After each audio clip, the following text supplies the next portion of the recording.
Saudara-saudari yang dikasihi Tuhan Yesus Kristus, hari ini Gereja Katolik Sejagat merayakan pesta takhta Santo Petrus Rasul. Orang-orang Romawi kuno memiliki kebiasaan mengenang orang-orang yang sudah meninggal dunia. Mereka suka berkumpul di pekuburan, makan dan minum layaknya sebuah pesta yang meriah. Pada kesempatan itu, mereka meletakkan sebuah kursi di tengah-tengah, dan kursi itu tidak diduduki orang karena dihususkan bagi arwah yang mereka peringati. Kursi menjadi tanda kehadiran orang yang sudah meninggal dunia dalam perjamuan tersebut. Pada abad keempat, kebiasaan orang Romawi kuno ini diadopsi dan masuk dalam liturgi gereja. Gereja menghormati sebuah kursi atau takhta atau katedra sebagai simbol kehadiran rohani Petrus yang menjabat kepala gereja di Roma. Dalam dokumen Depositio Martyrium tahun 354 memperingati Natale Petri de Cathedra atau takhta Santo Petrus dirayakan setiap tanggal 22 Februari. Lebih lanjut, kita juga sering mendengar nama gereja katedral. Kata katedral berasal dari bahasa Latin cathedra, bahasa Yunani katedra yang berarti kursi atau takhta, di mana pemimpin gereja duduk sebagai gembala untuk melayani.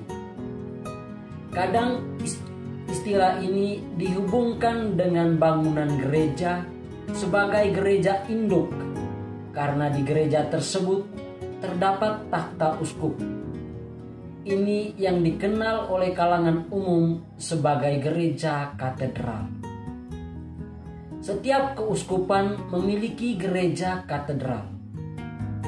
Tentang katedra, kita mengenal katedra untuk paus yang disebut takhta suci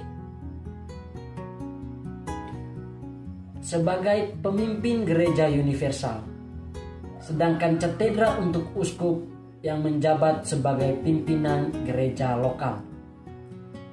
Takhta atau katedra tidak dipahami harafiah sebagai kursi atau tempat duduk, tetapi lebih berarti kursi khusus untuk seorang pemimpin yang bertugas untuk melayani. Paus dan uskup duduk di katedra untuk melayani atau bertindak sebagai gembala. Saudara-saudari yang dikasihi Tuhan Yesus Kristus, Santo Petrus dalam bacaan pertama menekankan pentingnya tugas dan tanggung jawab orang yang duduk di atas takhta tersebut. Para pemimpin gereja bukanlah pemimpin politik, tetapi seorang yang memimpin secara rohani. Dia lebih merupakan seorang gembala yang mengembalakan kawanan domba dengan kebaikan hati. Inilah nasihat Petrus. Gembalakanlah kawanan domba Allah yang ada pada kalian, jangan dengan terpaksa, tetapi dengan sukarela sesuai dengan kehendak Allah, dan jangan karena mau mencari untung, tetapi karena pengabdian diri. Janganlah kalian berbuat seolah-olah kalian mau memerintah atas mereka yang dipercayakan kepada kalian, tetapi hendaklah kalian menjadi teladan bagi kawanan domba itu.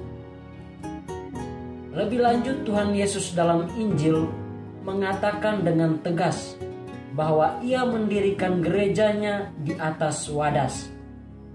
Engkaulah Petrus, dan di atas batu karang ini akan kudirikan gerejaku, dan alam maut takkan menguasainya. Kepadamu akan kuberikan kunci kerajaan surga, dan apa yang kau lepaskan di dunia ini akan terlepas di surga. Perkataan Yesus ini berawal dari pengakuan iman Petrus. Iman kepada Kristus menjadi dasar yang kokoh untuk bersatu dengan Kristus. Menyimak kata-kata Petrus ini, kita harus percaya bahwa gereja didirikan oleh Yesus Tuhan kita. Orang-orang yang mengikuti Yesus adalah orang berdosa, tetapi gereja didirikan oleh Tuhan yang kudus, maka Ia menguduskan gerejanya. Ada badai di dalam gereja adalah hal yang wajar karena manusia itu lemah, tetapi Tuhan senantiasa menguatkannya. Yesus berkata, alam maut tak akan menguasainya. Selamat merayakan pesta Takhta Santo Petrus.